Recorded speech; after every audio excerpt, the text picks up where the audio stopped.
in today's world, a guy can touch a program for a season, right? Or maybe he has a great year, but I think the 4-year body of work, puts you in very select company.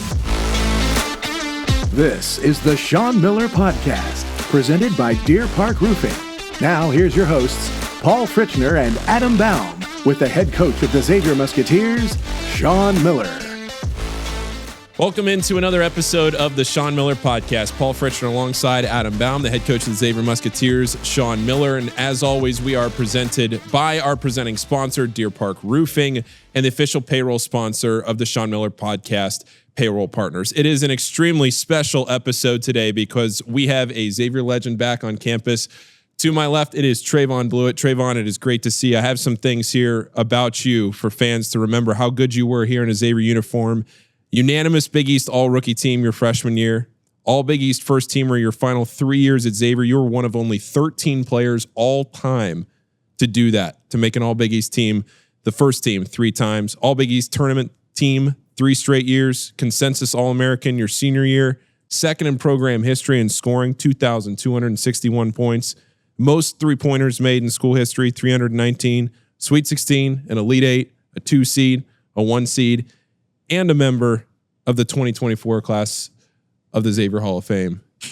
Congratulations, Trevon Bluiett. Great to have you back here. You weren't here when you were inducted into the Hall of Fame. And a graduate. And a graduate of Xavier University. Yeah, got his degree. That's right. Great to have you back here, and welcome to the Sean Miller Podcast. Yeah, great to be back, and thank you for having me. I mean, it was just as you were reading those off, I was just like, wow, I did that. It's just kind of crazy hearing it, but yeah, it's glad to be. It's a good time to be back, and feels like I was just here yesterday. So yeah. I think when I listen to the statistics and accolades, Trevon, I don't think everyone truly understands. To be a first-team All-Big East performer 3 consecutive years, I mean, it shows the consistency and really the true great impact you had here. Because I'll speak to your freshman year, and that's when your season would have ended in L.A. against the team I was coaching, Arizona. And JP and I have talked about this very thing on the podcast where here you guys are as freshmen. You're in the NCAA tournament. You're in the Sweet 16. It was a great game. You guys could have clearly won. We won, went on to the Elite 8.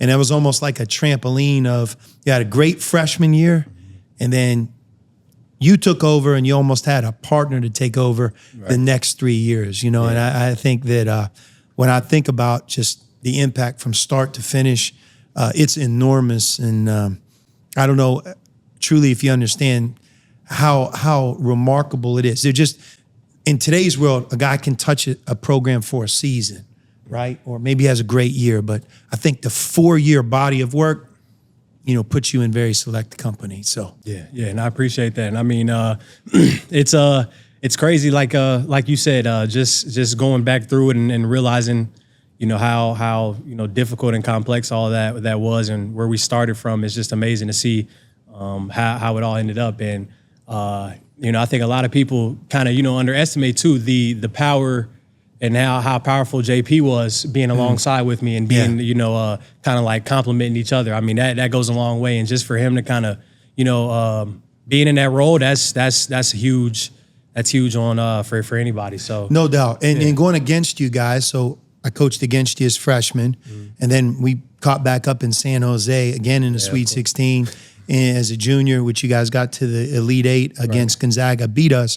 But I felt that. It was almost like, I really believe this, some of the things that, let's not call them weaknesses, but let's say JP's strengths were very different from your strengths, and when you put both of you guys on the court together at your height and size, how both of you can impact winning at the same time, it was like a two-headed monster. There's no doubt. He was a great partner for you. For sure. Yeah, absolutely. And it's just he's crazy. He kind of brings it out of me. When I see him acting just a donkey, I should say, then it kind of brings me along with him. So he's good, but as well as we compliment each other on the court, you would think that we're like the best of the friends off the court, but he drives me crazy off the court, man. I can't get enough of him. So JP's good people though. Yeah. Trevon, I always want to ask guys like yourself, what made you choose Xavier? go all the way back to the recruiting process. So I remember you committed to UCLA, or you were thinking about going to UCLA. Were you scared of Arizona? Was that one of the reasons you stayed here? Yeah, you know what? It's actually, I wanted to go to UCLA, and then, I seen the recruits you guys brought in, and I was like, it's time to go back to the Midwest. Let's try a different conference. I didn't want any of that. So no, but really, I did commit to UCLA about I think like late my senior year in high school, and I think I was a month into that recruitment, and it just didn't feel right a month into it, and. It's funny because my dad told me UCLA was my first official visit, and he told me right before we got there, he said, do not commit on your first visit. Right. And just because the official visit, they make it look, how it's supposed to look. So I said, okay, I had an understanding, and I stepped on campus, and it's UCLA, it's LA. And so I'm a Midwest guy, so I get to the West Coast, and I'm like, wow. You know what I mean? It's just, you see a celebrity everywhere you go, and it's just hot, so I committed there. But a month in, I just didn't feel as comfortable, and Xavier was there actually around the first time of my recruitment. So they were one of my finalists, and when I decommitted from UCLA, they were one of the first schools to open back up and reach out to me. And I had a good relationship with Coach Steele. He was the one who recruited me, and he just made me feel at home, and we could talk about anything. It wasn't just from a coach perspective. It was kind of like I was talking to him as like my buddy a little bit. He just made me feel that comfortable with him. So, when I wanted to do my second recruitment, it was just about feeling comfortable, and Xavier just made me feel right at home. We have a guy on this year's team, Ryan Conwell. He played at Pike High School. Most recently, he was at Indiana State last year playing, so he transferred, but he's from Indianapolis. Yeah. And one of the things we've talked to Ryan about on this show is the great distance. If you grow up in Indianapolis and travel to Cincinnati to go to school at Xavier, then in some ways, it's you go away to school, which I think everybody to some degree wants to do, but yet you're still in the neighborhood where your friends and most importantly your family can share in your career and be here for home games and travel to road games. And when you need to get home on a weekend or just quick home, we have a quick break over Thanksgiving, you can do that very easily. It's like a great distance. And did you feel that way? Yeah, 1,000%. I mean, it was just you took the words right out of my mouth. It's like a little bit of distance, that you feel that you're far away from home, and but just right there, just in case you need to, feel like you need to go home and just, regroup a little bit, So that was just easy, and it was an easy shot for my parents to go up and down. They came to almost every game. My dad cut my hair the whole 4 years that I was here, so he would drive up and literally cut my hair. So I don't even think I got cut by a Cincinnati barber my whole time here. It was pretty easy, but far that I felt like I was kind of grown and could do my own thing. Yeah, good. And we should probably mention, you're currently enjoying an overseas career. I think you just got done playing in Italy, and the reason that you're back here right now is to play in the TBT tournament with Zip 'em Up. I think this is your fourth year playing with them? Fourth year. Yeah. It's crazy. It's been going by fast, and just to see where we started from the jump with the TBT thing, I think it's pretty amazing to see where we are now. But yeah, I'm just came back from Italy about a month ago, and that was good. And I'm just happy to still be able to play at a high level, and just being able to do something that I love for a job. So yeah, I just watched you down there practicing. You're looking good. You're in great shape. Knocking down you really threes. are. We talked about that a little bit ago, but the older you get, the more important that becomes. Right. And shoot, every year I come here, Kettler, he's the person I see, and so I really try to get his approval. He keeps it straight. So I think a couple summers, I think I may have been like 240. Right. I think I've been 240, and as soon as I walked in the gym, he said, "Oh goodness," just out loud, and it was just like, you need his approval to kind of make yourself feel good. So when I went in there today, he was like, "Are you sucking your stomach in? Like, or is this the real thing?" And I'm like, "No, this is the real thing." So, when you played at Xavier, your height and weight would be what? 6'6", about 208. 208. You played. Yeah. Yeah, and it's so interesting, and the one thing is playing in Europe as a professional, it's amazing the different styles you go against, right? Yeah. I mean, you go against big and strong physical guys. Right. You go against guys that don't look the part, that are unbelievably smart and skilled. And how many years now have you played in Europe or overseas? Yeah, I just finished on my third year overseas. Yeah. Yeah, you're going to have a long career over there. Right. Yeah. I hope so. Yeah, I really do. Trevon, let's go back to talking about your 4 years here and that era of Xavier basketball, because I think a lot of people listening to this, I mean, I was a student here with you. You were 1 year older than me. I was class of 19, but being here as a part of this, but also, I think a lot of people listening to this would agree.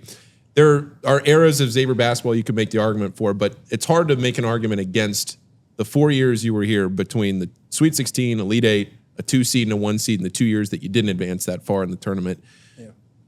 For you personally to play against Sean twice, lose the first time, but win the second time, and both times advance into the second weekend of the NCAA tournament in the way that you did.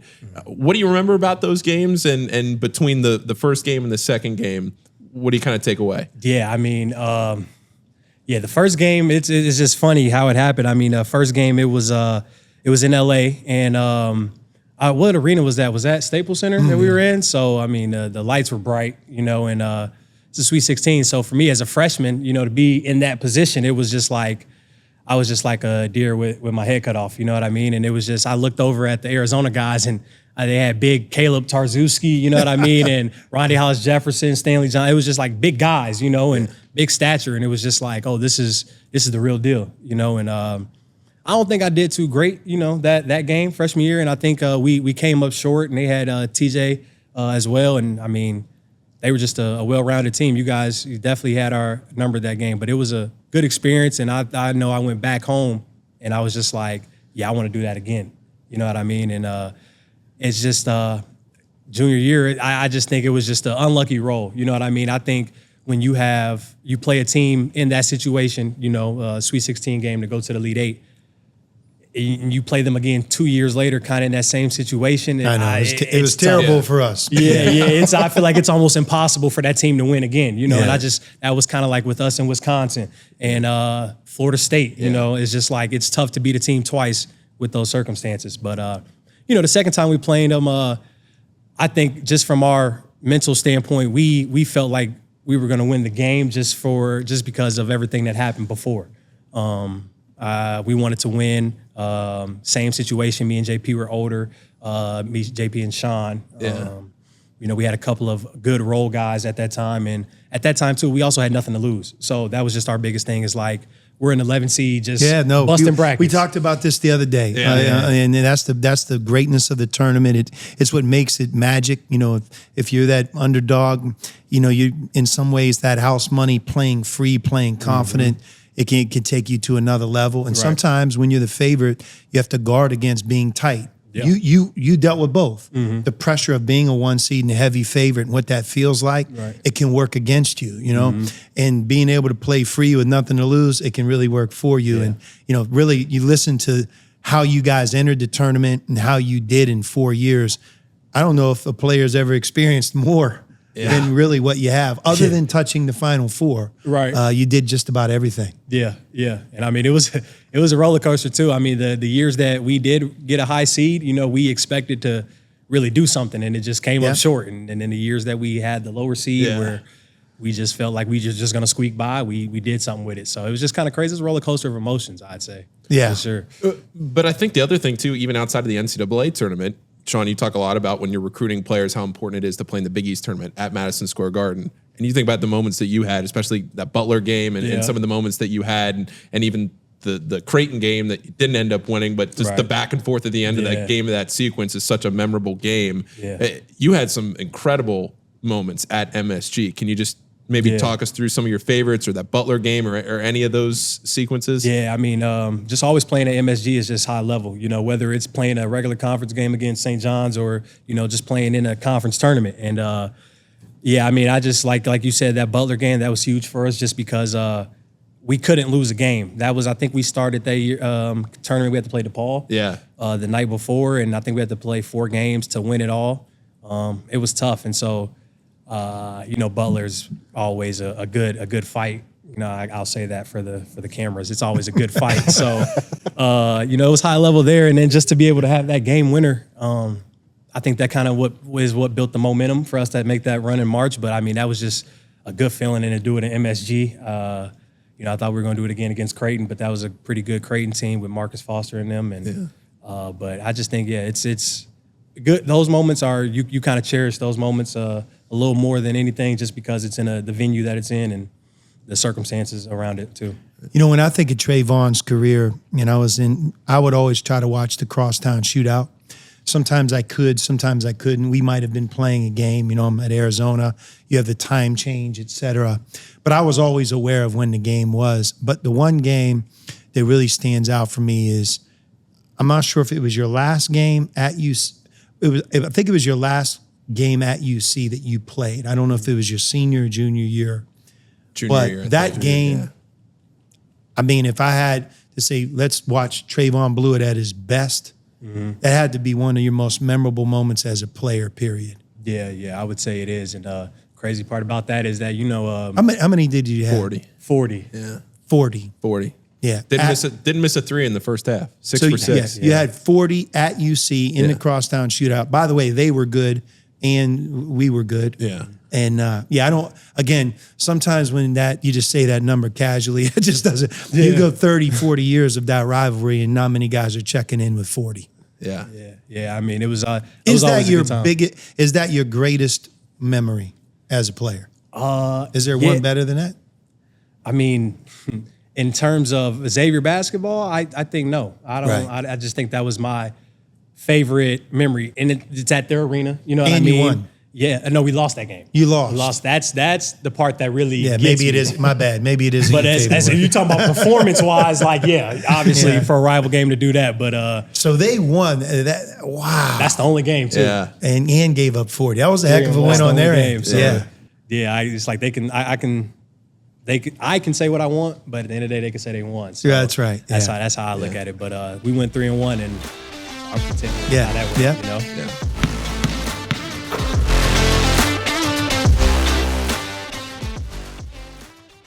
The Sean Miller Podcast is proud to partner with Xavier University's Williams College of Business, ranked the #1 online MBA in Ohio once again, and with nationally recognized concentrations in marketing, business analytics, entrepreneurship, and finance. The Xavier MBA advances your career. Classes are offered in part-time, full-time, online, and executive formats. Xavier alums receive a 25% tuition scholarship. Join Greater Cincinnati's largest MBA alumni network. Find out more at xavier.edu/MBA. The Sean Miller Podcast is proud to partner with Deer Park Roofing, a company that's provided elite service for homes and businesses since 1996 and leads the industry in professionalism, quality, and responsiveness. Whether your needs are residential or commercial, like the outstanding work on the Cintas Center, the home of Xavier basketball, Deer Park can handle any job and ensure it's done right. Deer Park's motto is protect what's important. And what's important to you is important to Deer Park Roofing. Visit deerparkroofing.com. Welcome back to the Sean Miller Podcast here as we continue talking with Trevon Bluiett. And it's great catching up with you, Trevon. So Trevon, we've been waiting patiently to get you here. It's not easy when you're living in Italy, right? Right. And we could have done this a number of different ways. We thought this would be an ideal opportunity, you here on campus for the TBT tournament, to let you know that, the greatest honor that we can give anybody here at Xavier is to retire your jersey. And, right over our left shoulder, you see those that are retired. And it's been that way now for many, many years. I think the last jersey that was retired would be David West. Back in 2011, he was the last player to play here that we've retired. Yeah. Right, yeah. In terms of the players. Yeah, and if you go through it, you have Byron Larkin, obviously the all-time leading scorer. You have Tyrone Hill, you have Brian Grant, and you have David West. All four of those guys really speak for themselves. I will tell you, though, if you really look at the history of 50 years of Xavier basketball, and you know this, there's been some amazing players that have impacted teams. And we started the podcast, and we could have stopped right there. I don't know if anybody, including those four, impacted winning on all four teams more than you. Your career speaks for itself. So your number is forever retired. All right? Congratulations, my man. I appreciate that. Wow. Yeah, and you're going to be hanging from the rafters here this year. Trevon, There if we you go. And- take a look back Yeah. here. Wow. Yeah, that's crazy. So number Yeah, that's 5 is wild. forever in the rafters, and you become the 5th player to ever play at Xavier to have his number retired. Oh, man. You earned it. I appreciate that. That's cool. Yeah, that's crazy. Congratulations, Trevon. I appreciate that, man. I don't even know what to put into words. You know, I mean, it's a surreal feeling, but this visual, first off, whoever makes these, your guys' social media, they're top level. They're top notch. Yeah. So good for them. But so here we got another one. We got here. This is our guy Josh, our video editor.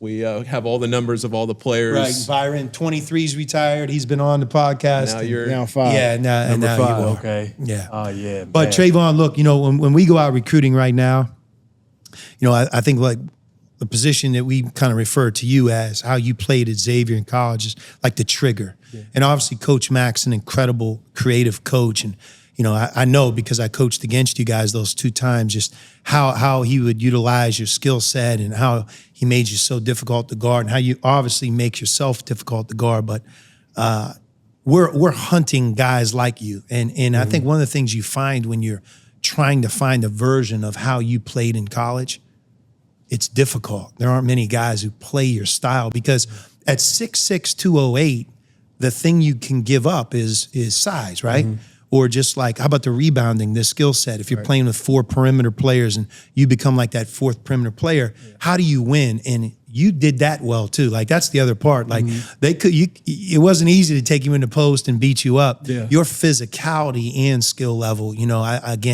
think makes you so unique. So know this, that we have a blueprint of what we're trying to do moving forward. And hopefully we can get a version of you sometime soon, all right? Yeah, appreciate that. Hopefully too. Come on now. Let's do it. But congratulations, man. Thank you. It's not every day you get to get your jersey retired in the place that you played, and certainly well-deserved. And I think that would come from any coach that coached you, all of your teammates, the fans. Everybody understands that was an easy call. So we're thrilled. No, I appreciate that. And I just really want to say that I'm honored, and it's really it's tough to put into words, but it's definitely a surreal feeling, and it's something that I'm gonna cherish forever. So I definitely appreciate that. It is forever moment. That is right. Sure. Yeah, those things they don't come down. Nah, they don't. Stay up there. They don't. Yeah, that's crazy. No, now you get a reason to come back to a Xavier game here at some point. Yeah, absolutely. Yeah, absolutely. I'll be making my way in. Yeah, I guess we should say that we're still working on what that'll look like with getting you back here for a game. And I know we're going to get a million questions of what does all that look like. So we're still working on that. What does that look like with putting it up there? But with you being here this week and it making sense to do it now here with you in person, we wanted to make sure that we got you on the show and let you know that. Yeah, for sure. Yeah, sure. Appreciate that. Trevon, we want to thank you for coming on the show. We appreciate you being here this week, and congratulations again. Yeah, thank you for having me, and appreciate everything. Yeah, we appreciate it. And thanks as always to our presenting sponsor, Deer Park Roofing. Thank you to our official payroll sponsor of the Sean Miller Podcast, Payroll Partners. And thank you all for listening every week to the Sean Miller Podcast. We'll see you next time right here from the Cintas Center. This has been the Sean Miller Podcast, presented by Deer Park Roofing, with your hosts, Paul Fritschner and Adam Baum. Join us again soon for another episode with the head coach of the Xavier Musketeers, Sean Miller.